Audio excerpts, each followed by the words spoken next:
Hello, everyone. This is MMA Interesting Prospects podcast. Today, our guest is David Piechaczek, who will fight on Levels Fight League 18, June 15th. Hello, David. How are you? Thank you for having me. I'm feeling very good. How are you doing? I'm good, and I'm really excited about this conversation, especially after your last fight, because I think that your opponent was, and he's of course actually a really good prospect. He was undefeated. He won 4 pro bouts in the promotions in this promotion. And if you can tell me, did you think that it can be such an easy fight? I think, to be fair, I never expect a fight of me to be easy. And it was a really great night. I know this as well. I know the performance was really strong too. And I know in the training room, how good I really am. But sometimes it's hard to portray it in the fighting as well. And this time it went really good. I think, to be fair, in my mind, I believe in myself a lot too. But I never expect the fight to be easy because I think that would be very arrogant because I do train a lot. I train very hard, and if I wouldn't take my opponents seriously, then I wouldn't expect them the fight to go this hard as well. But this time it went really well, so I'm glad for it as well. And I know that my next fight or my next fights, I want to be the same outcome as well. That's why I work so hard right now too. And do you have an opponent for your next fight? Yes, I actually already have an opponent. The contract is everything is signed. I think LFL didn't make it publicly now, so I still have to wait for them to make it public so I can talk about it officially as well. But yeah, I have an opponent too. And in the future, do you think, because we don't know what's going to happen in your next fight, of course, but do you think that maybe after your next fight, maybe later this year, you will get a chance to fight for the title? To be fair, as you said before, I won against the guy Roland in my fight before, who was 4-0 in this division. And because I won against him, I think it put me on the map at LFL very fast and very quick. I fought there before against Marvin as well. It was a nice fight too. But I think after Roland, I caught a lot of attention as well from the media guys who know Roland as well. And to be fair, I think after my next opponent, I think that's unofficially a title contender fight. I think the winner of this fight will fight for the title next. That's what I expect, and that's how I go with the mindset in this fight as well. Yes, I think that definitely it would be deserved because like 3-0 in the promotion, like very good performances. I think that it will be a good idea, especially that I think that this promotion got a lot of really good talents. Even like in the heavyweight division, it's kind of rare in today's MMA. They have a good prospects, and of course the lower classes are quite good as well. So I think that the title in the promotion would mean a lot. That's true. To be fair, I see the title picture as well, but I'm solely focused on my next fight because I know if I lose this fight, all the title hopes and everything mean nothing. I have to win this fight, and that's why I do everything. I'm purely focused on this fight. That's why I'm, of course, I can talk about the title or everything, right? But really in my mind, there's not room for this too much. I'm more focused on my next opponent. And of course, I watched your fights on Levels Fight League, and when I tried to dig a little bit deeper in your career, it was hard to track where are you train at the time because you are in a few countries. You are, I believe, like Germany, Netherlands. You also train in Poland. So if you can tell me what is what can you call your main gym? I think for MMA, it would be Ram MMA, which is in the Netherlands. But I train a lot grappling as well at Panterei, which is in Germany. And then I go wrestling in Netherlands again. I do my kickboxing in Maastricht in Netherlands as well in a different gym. And I do strength and conditioning in a different gym here in Aachen. Because where I live in Aachen, it's close to the Netherlands border, to the Dutch border. That's why I can travel there pretty easily. And to be fair, I see like that every gym has its own focus, and I think there's like different gyms with different strength. So I try to go everywhere and like train there as well, but at the same time have a team around me too. It's not like the guy, like my team in Germany they know the guys in the Dutch training centers as well, you know, and it's like they are all together, they are all combined. We're still one team, but with different areas, because I think it's important to not only stay in one gym but learn from very many people, but still have a head coach who have everything under control, and that's like George Ram for me in the Netherlands. Yeah. I think that it's quite cool because like having like one very big gym with a lot of sparring partners is great, but also like training in a few places you can like gain probably even more knowledge because Yeah. of like experience of the coaches. Yeah, especially like in the Netherlands, like they are known for kickboxing as well. So that's why I go to Maastricht, to Demirji gym, because the level there is really, really good. The training is really, really hard as well. And here in Aachen, I have a great place to train grappling as well. And like Ram MMA is the place to be for MMA, like combining everything. Because in my opinion, you have to train every like aspect of MMA on its own, and then combining it as well is like a different kind of training as well. That's why I try to do everything once, like every session, like for itself, and then combine everything as well in the training. So after the fight, when you have a little bit more free time and you are not maybe not training so much, do you live in Germany or Netherlands? In Germany, I live in Aachen, which is like the closest city to the Dutch border. And of course, there are a lot of great kickboxers from Netherlands. And did you think ever about like taking maybe not like a career in kickboxing, but maybe some one or two fights just to see what's how it feels to be a kickboxer? I already had like my first fight ever was a kickboxing fight, so it wasn't like the highest level or everything, but it was a kickboxing fight. But to be fair, like I think MMA is just meant for me. I really enjoy the sport. I really like everything about it. I train kickboxing and I love it as well, but like everything together, MMA makes just like I think it's meant for me. And you before your last two wins, you have the only loss of your career. And how did you feel after this bout? To be fair, like this loss, I hate it. I really, really hate it. Like it was my only loss in MMA. Before, as an amateur, I was undefeated. Then, like at the pros, it was going well, and then I lost. As you can, like some people know me, they know I'm a religious guy. So I think everything happens for a reason. Even though I don't understand this reason, and I really hate that it happened. It haunts me every day. But that's why I got so much better in a quick time as well. Everyone says it like either you win or you learn, and I think it's like a cheesy saying, but at the end, it's true. Like after this fight, I really improved a lot. I That's when I started to go to Demirji gym to Maastricht to train there and like really improve on my striking. It's just like, to be fair, this lose, like it's I still know how I felt. I hated this feeling going back into like the locker room, being there, being sad, like crying, being mad about everything and like feeling useless and like every dream feels shattered and everything. Like it's a shitty feeling. You always say highest of the highs and lowest of the lows, and like I felt this lowest of the lows once in my life, and I do everything I can right now to not feel this again. But actually, he's also a really good fighter. I believe right now he's 5-0, so it's like no shame in like losing to a very good fighter in the end. Yeah, he's a good guy as well. I think like it was the time when I was a welterweight as well, because now I'm a middleweight. I went up a weight class. Like I'm a really long guy. Like I'm about like 190 meters.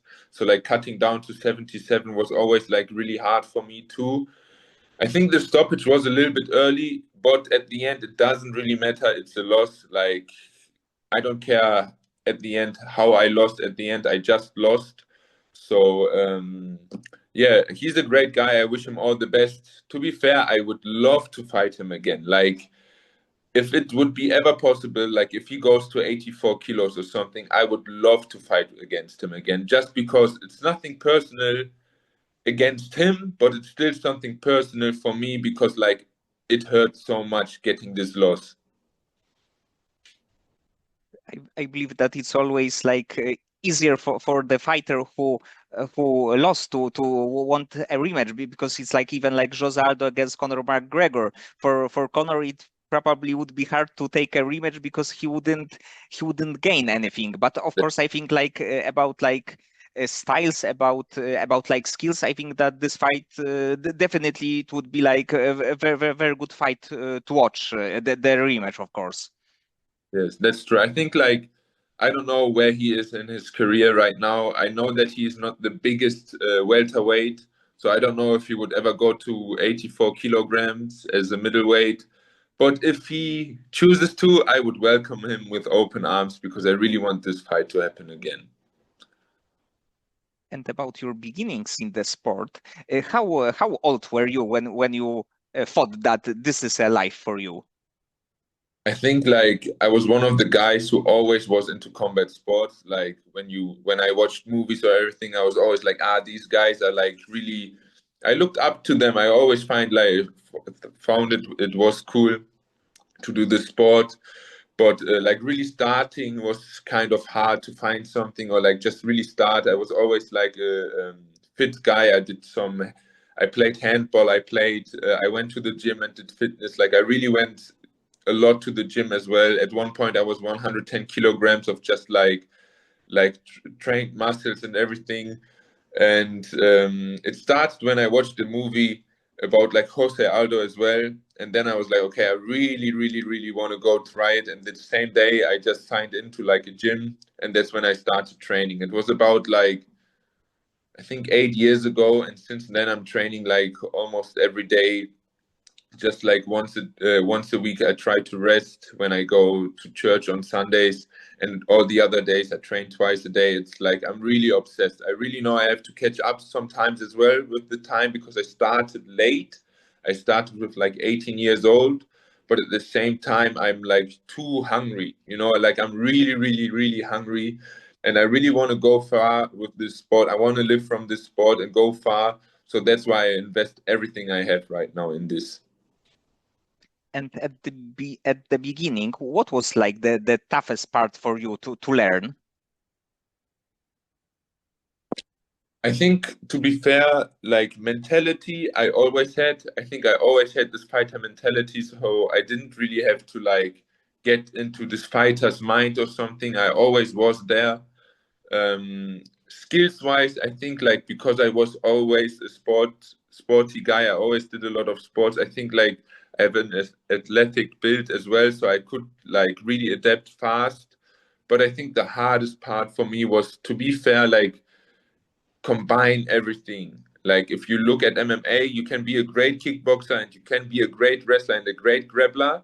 At the same time, it doesn't mean that you're a great MMA fighter because like the stances and everything are different. So I think combining everything was the toughest part for me, to be fair. And right now, I think that overall you are in the really good point of your career because you are 4-1. You beat a very good fighter last time in the cage.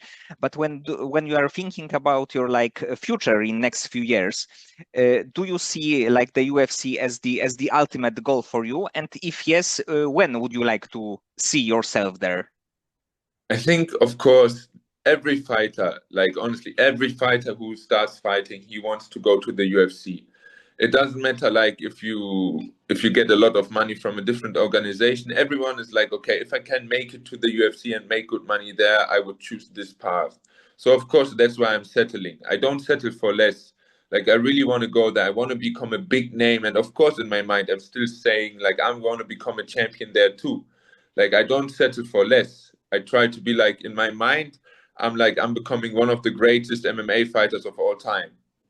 If it doesn't happen or whatever happens, it doesn't matter. But if I settle for less, I cannot achieve the greatest things I want to. It's like if I think, okay, I only want to jump 1 meter, I will always jump 1 meter. If I say I want to jump 10 meters, then maybe I can make the jump of 10 meters. You know, it's like, I think it's a mindset thing as well. But of course, in the sport, for me, the most important part would be to be able to live from this sport, like build a future, build like financial situation where I could be safe, you know, where I don't have to struggle with money. That would be the ultimate goal, because I think that's where you have like real freedom.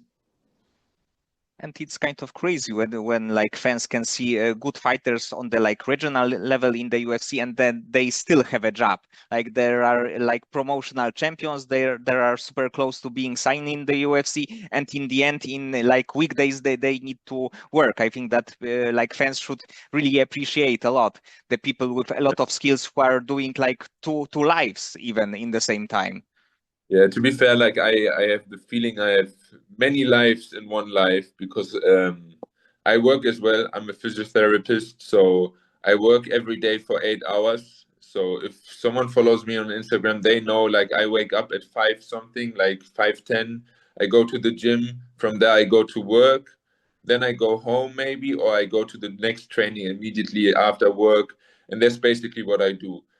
I have like training, work, and training. In the weekends, I'm a personal coach as well. I give personal training. And then, like, I have my family, I have my friends, I have my girlfriend, and all of them are very supportive. I have my belief, as you can tell, maybe as well. Like, I'm a very religious guy. So, all of this, like, it's a lot, and I know it's a lot, and I cannot do this forever, but I'm trying right now to build something for me where I could be proud of myself when I'm like old. But when you get to the like next level, like even the UFC level, this history will be quite sweet when you see all the struggle that you have, and then you don't need to work, you can be focused just on the training. I think that in the end it would be like really good history. I think so too. I think like every movie you watch, every story you read or hear from someone, it never starts easy and it never ends good. It always comes with struggles, and then it maybe end good as well. So that's where I'm like, I have a strong belief in this as well, that like maybe at one point you have to like really hustle and suffer a little bit too, but at the end the result will be great. And that's what I really believe in. Is like I have a management as well. Just signed with like Rocket Sports Management. They take care of me as well in the regards of like sponsorships and everything. So maybe like coming the end of this year, I can be able to train. Yeah, not more, because I already train so much, but like work less and focus more on the training, I would say. And before your fights, do you feel any like stress or nerves? Of course, I mean, like it's when you look at the sport, it's nerve-wracking. You're just going in the cage. Everyone looks at you. All the eyes are on you and your opponent. There's nothing else in this moment. But at the same time, it's nothing. It's not something I'm afraid of. I really love this. You know, I love not the attention in general. I could go fight in a basement as well. I don't care. But like this feeling of like everything you do has consequences, and maybe they are good or maybe they are bad, but like at the same time I'm not afraid or something. I'm just at the moment I'm like really enjoying every part of it, because it feels so good and you feel so alive. So I think of course you are nervous, and you need to be nervous as well, and maybe I'm a little bit scared of like the negative outcome again, because I don't want to feel like a loser again in my life. But at the same time, I think it's something like I wouldn't do it if I wouldn't have fun at it as well. You know, I can choose as well, and I choose to do this. So I think that makes me really dangerous, because I like this feeling. I like to go in the cage. I like the attention. I like everything about it, because it's such a good feeling for me. And probably you need to like cherish this moment, because it's not like the football or basketball that we are playing once a week, and it doesn't matter what's gonna happen, because next week you can like take revenge. But you have like maybe two, maybe three, maybe four fights, but it's in the end it's not a lot of like fights in 1 year. Exactly. I think like I try to stay very active with like 3 to 4 fights, if I can, maybe 5 fights a year, which I know is like, for some people who don't know the sport and they only know football, they're like, it's not a lot. But if you're really in the sport, you know that it's a lot of fights. Like I'm really never out of the gym. after my fights, I take like 3 to 4 days off where I'm just like chilling, trying to get some rest. But then, to be fair, like I'm always training, always twice a day. I'm always trying to improve. With my coaches, of course, we are like scheduling the training so at like that I peak at the right time when it's time to fight. But I'm still always learning. I always train with good guys, and like I'm always improving too. And do you like watch like especially UFC fights? Sorry? Do you like watch UFC fights? Yes, of course. I mean, like, just watching, you can learn as well, but at the same time, it's only entertainment too. I really like the entertainment. I like watching it. When I started watching MMA, I started like UFC, especially. I watched live, but like if you're from Europe, the times are not really good. So like I don't wake up at 4 a.m. and watch the fights because or stay awake because like as I said, I have a working life. So I always watch on Sundays or whatever day it is and just rewatch it. Don't go on Instagram and it feels like it's live. So yeah, I like it. I like the sport watching as well, but the more I like to do this sport. And do you have a like fighter who is like maybe inspiration or maybe like he has this kind of style that you like to take some things from it? Yeah, I mean, like, there's definitely guys I like to watch fight. You know, I like guys like Charles Oliveira. I like guys like Jorge Masvidal too. I like guys like Justin Gaethje. I love to watch Khabib as well, or Islam, or Ilya Topuria. There's really great guys. I think to pick one would be hard for me, to be fair, because like there's a lot of styles I really like and I love to. It's not even one style I like to watch. It's not like, oh, it has to be a striker like Alex Pereira or something. It can be a wrestler as well. If you look at Sean Brady, I like to watch him as well because I do this sport. I understand what he's doing and how much work he puts in there. For me, it has to be a guy where I know he has a good heart, because I think if I watch it myself just objectively and try to see who I am as a person, I would say I'm a good guy. I'm trying to be not an asshole. I try to be like to go the right path because I'm a really religious guy as well. So that's where I take a lot of inspiration from these guys who are like more in this direction and not like this big trash talkers and everything. I know they make maybe more money, but at the end, I want to look in the mirror and be like, know that it's me who I'm looking at and not like a different kind of David. So who is like for you the ultimate good guy from the UFC? Mm, it's a tough question. It's a really, really tough question. But I think like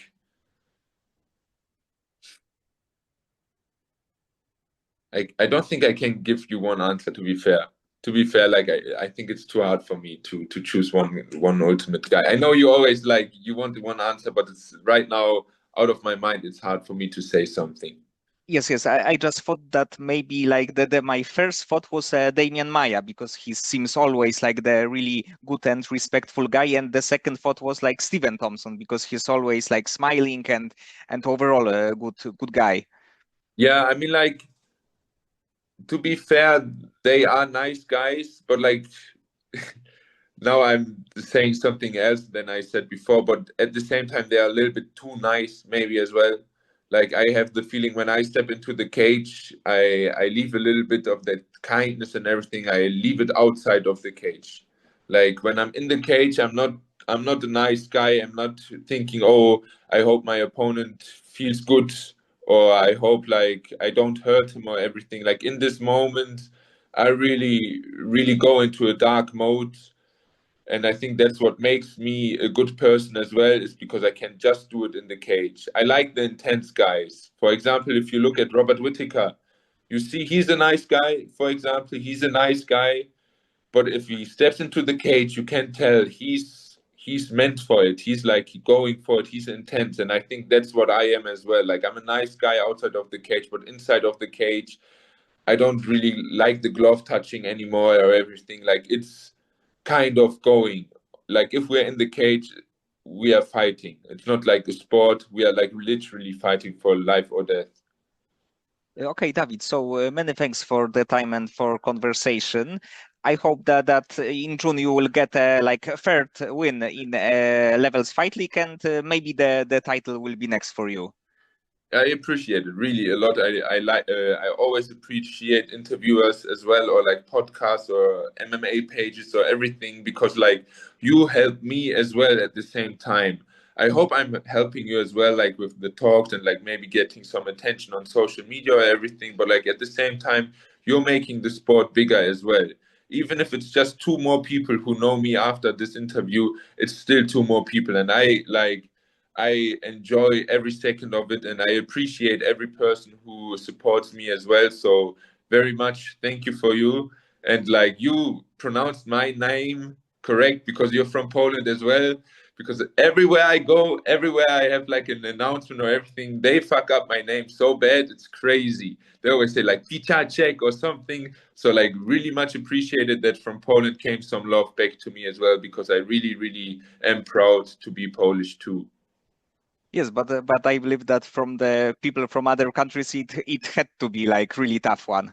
Of course, it's not like I don't take it personal or everything. I think it's like at one point they're gonna pronounce my name correctly because they have to, and that's where I'm working to. You know, I like at the beginning, of course, they don't like maybe they haven't heard this name for such a long time or not often enough. But I know like I'm gonna stay there, I'm gonna stay active, and like my name is gonna be pronounced correctly soon enough.